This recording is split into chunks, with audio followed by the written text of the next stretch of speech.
as análises tradicionais geralmente tomam um comportamento como uma manifestação de um problema interior. Aquele comportamento problema é uma representação, uma manifestação de um problema interior, de um problema biológico ou mental de alguma forma. Na terapia ABA, a gente toma um comportamento como um problema em si, não tem nada além disso. Nosso foco é só no comportamento, tá? Então é o seguinte, na psicologia tradicional, o comportamento problema é a representação de um mundo interior que nós nunca vamos conseguir acessar. E como se resolve isso então? Certo? Como se resolve um problema invisível? Na análise de comportamento, a gente nem acredita que exista um mundo interior inacessível. Nós acreditamos que o comportamento privado, o comportamento que só a pessoa vê, é o mesmo comportamento, a mesma coisa, a mesma lei do comportamento público. E nós não acreditamos, mas nós temos certeza também de que ainda que esse pessoal tivesse certo, o pessoal do mundo interior inacessível, ainda que ele tivesse certo, eles estivessem certos, ainda fica a verdade de que esse mundo é inacessível. De todo modo, você só vai conseguir lidar com o que você vê, certo? Ainda que existe uma mente, um estado mental que controla o nosso comportamento, ainda que isso exista, você não consegue mexer naquilo, você consegue mexer só em comportamento, só no que você vê. Então, para nós, o comportamento problema é o problema em si. Ele não é, oh meu Deus, ele não é representante de nada, não representa nada além do problema em si. Tá? Ok, então vamos ver quais estratégias nós temos para identificar as funções desse comportamento. São 3 grandes tipos de estratégia, certo? Primeiro, estratégia, respostas a questionários ou testes. Você pode entregar para o professor ou para o pai, como um terapeuta ABA, um questionário e tenta identificar comportamentos e problemas por meio de uma série de perguntas específicas. Tá? Você pode fazer uma manipulação experimental de variáveis, manipulando as consequências do comportamento e problema e tentando descobrir então por que ele acontece. Ou você pode fazer simplesmente uma análise descritiva, depois de observar o comportamento. Então você observa o comportamento por vários dias, vários momentos, e faz uma descrição dele e tenta encontrar a função por meio dessa descrição.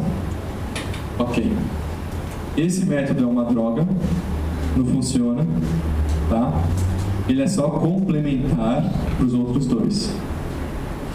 Esse método funciona, que é uma beleza, de fato descobre-se a função do comportamento e fica muito mais fácil lidar com ele. Manipulação experimental ganha de longe, ok? E o método de descrição após observação é um método que funciona, mas não tão bem quanto a manipulação experimental.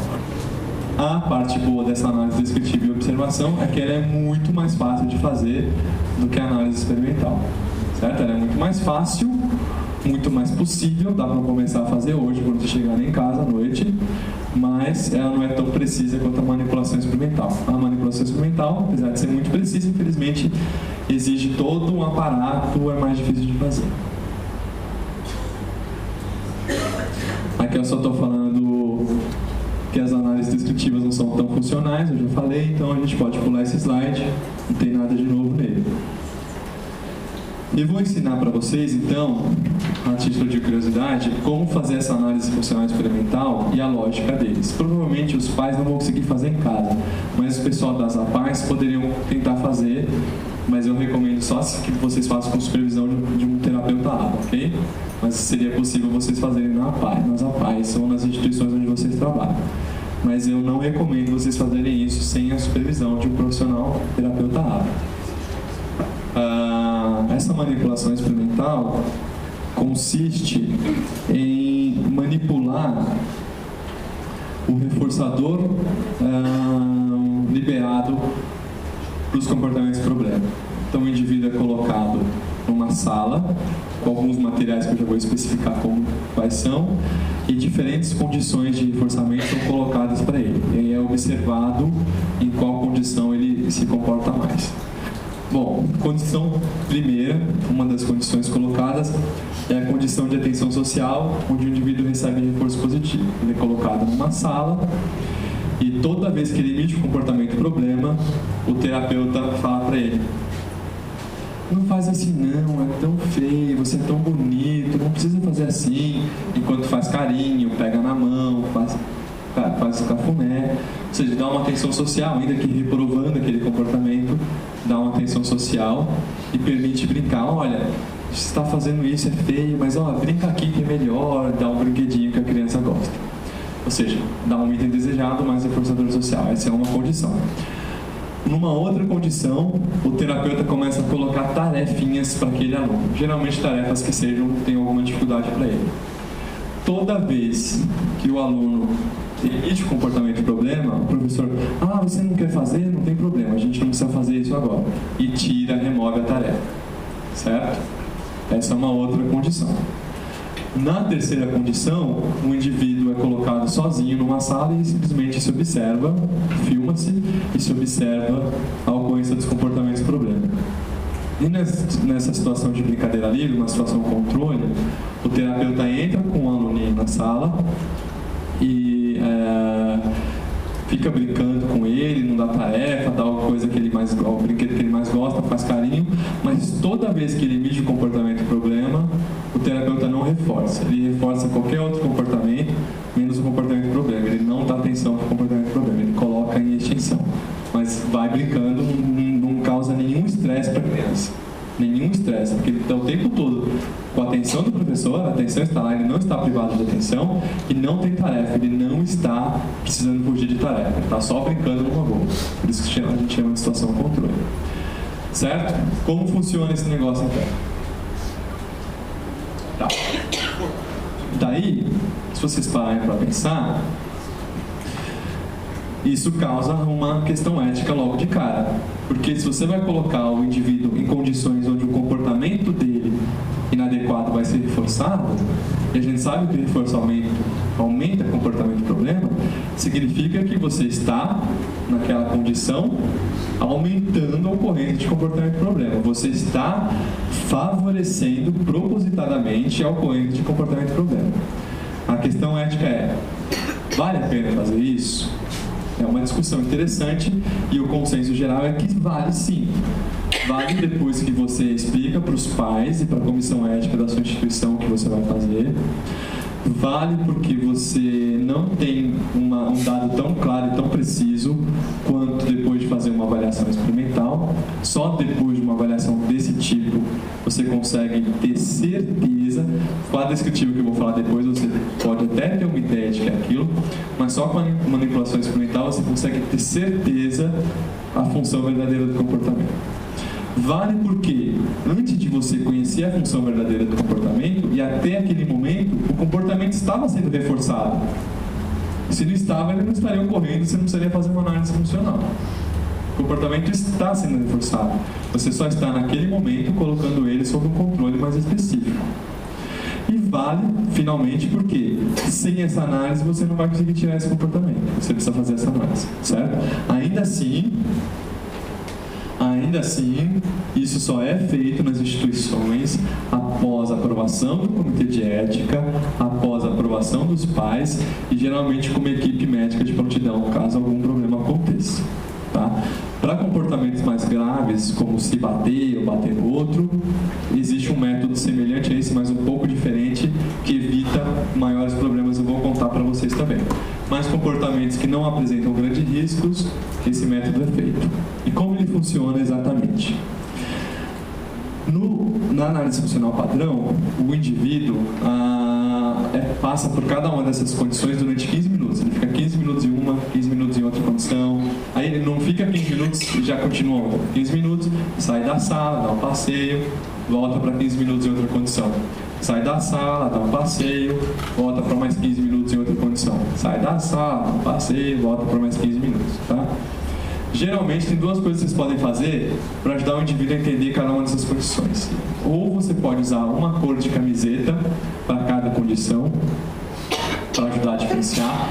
Ou você pode ter um terapeuta para cada condição, para ajudar a diferenciar. Ou você pode pôr cada condição em uma sala diferente, para ajudar a diferenciar. Certo? Aí olha aqui.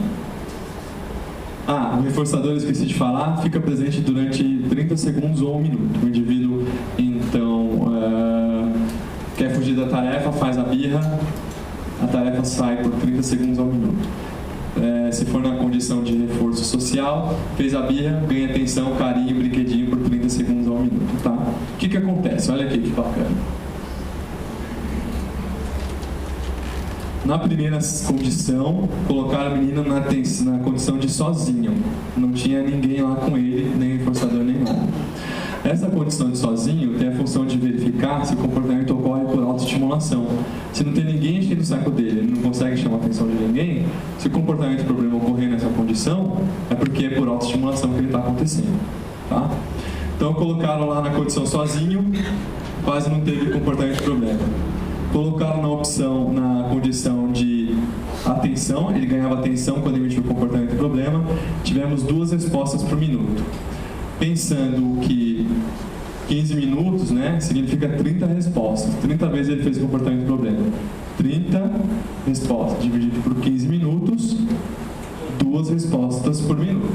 Certo? Entenderam como funciona a divisão aqui? Legal. Na terceira condição era a condição de brincadeira. 1 resposta e meia por minuto.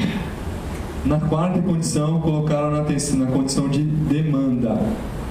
O menino escapava da tarefa toda vez que realizava o comportamento problema. Cerca de 9, né?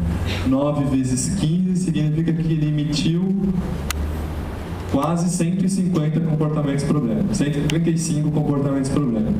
Ok? Durante a condição de atenção. Perdão, durante a condição de demanda. Aí voltaram para a condição 1, que era sozinho, foram para a condição 2, 3, de novo na condição de demanda. 75? 90 respostas por minuto, 90 respostas ao total. E assim foi. O que esse gráfico permite nos mostrar? Que esse comportamento problema desse menino é mantido por fuga de demanda. Toda vez que tinha condição de fuga de demanda, as respostas dele aumentavam muito e eram muito mais baixas em outras condições que não eram de demanda. Ou seja, qual é a função do comportamento problema desse menino? Fugir de tarefa. Que tipo de intervenção você vai fazer com esse menino? Intervenção que lide com fuga de tarefa. Certo? Entenderam a ideia? Deu para entender mesmo, gente, a ideia? Você está dando um reforçamento em cada condição para uma função diferente. Uma é atenção social, outra é fuga de demanda, outra ele está sozinho lá. Se ele emitiu respostas, mais respostas na fuga de demanda, significa que o reforço dele é de fato fuga de demanda. Significa que ele faz aquilo de fato para fugir de tarefa. Então, a função descoberta, planejamento de intervenção para fugir de tarefa. Tá? Existem, além desse modo clássico, outros modos um pouco alternativos e menos custosos de fazer análise funcional.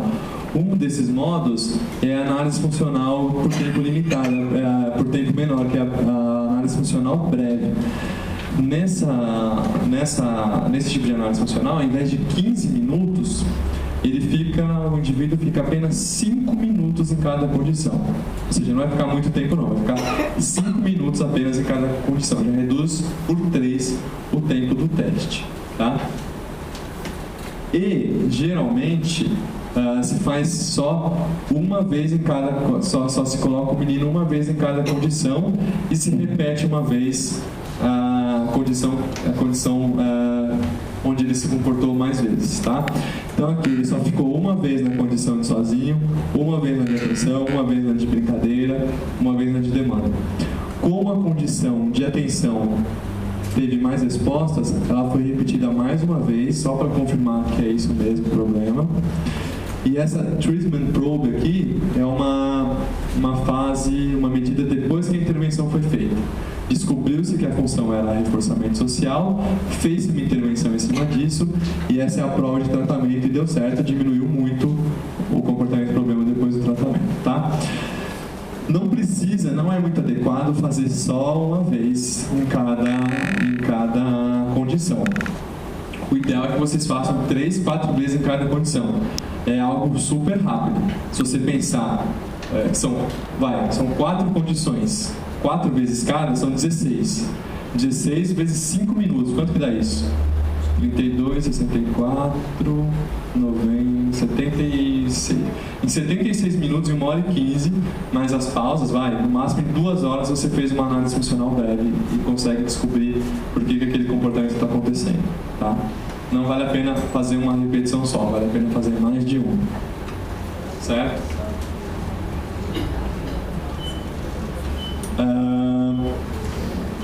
E eu falei, e nos casos, só esse comportamento de alto risco que a gente vai almoçar, tá?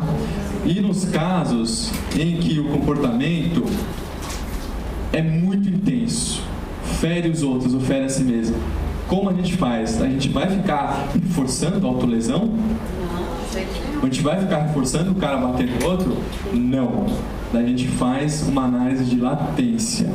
Como funciona essa análise de latência? É o seguinte, primeiro a gente precisa descobrir um comportamento que precede sempre o comportamento problema. Se o indivíduo estiver numa mesa fazendo tarefa, só tem um jeito de ele se bater. Se ele bate a cabeça, ele provavelmente vai pôr a cabeça para trás para ganhar um impulso e se bater. Se ele se bate, ele vai ter que tirar a mão da mesa e se bater. Tem um comportamento precedente ali, certo? Se ele bate em você, é a mesma coisa, ele faz um movimento antes de te bater. A gente faz essa análise de qual é o comportamento precedente ao comportamento problema. Tá? A primeira coisa, a gente tem que ter isso. Segunda, na análise de latência, não é por tempo, é o seguinte, a primeira resposta, assim que a primeira resposta acontecer em cada condição, já encerra aquela condição. Então o indivíduo está lá na condição de demanda. Aí, assim que começa, que a demanda é apresentada, ele puxa a mão debaixo da mesa para bater em alguém. O terapeuta, sabendo que esse é o comportamento precedente, já para esse comportamento e já encerrou a sessão. Ele só anota quanto tempo demorou até que o comportamento do problema acontecesse. Aí ele anota lá, tá, demorou 10 segundos.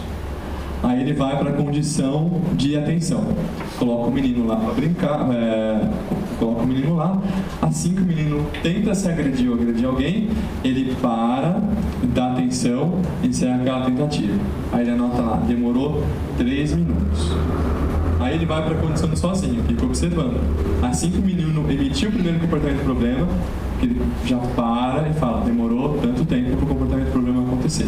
Ou seja, em cada condição só acontece uma vez o comportamento problema. Ele simplesmente anota quanto tempo demorou para o comportamento problema acontecer. Neste exemplo aqui está a latência em minutos para a ocorrência da resposta. Na primeira vez que foi apresentada a condição de sozinho, em 1 minuto e meio o menino emitiu o comportamento problema. Mas depois, em todas, demorou mais de 5 minutos, com exceção na condição de atenção. Toda vez que estava na condição de atenção, ele se batia antes de ter passado 1 minuto. O que isso significa? Ele está sendo controlado, essa resposta de se bater está sendo controlada por atenção. Por isso que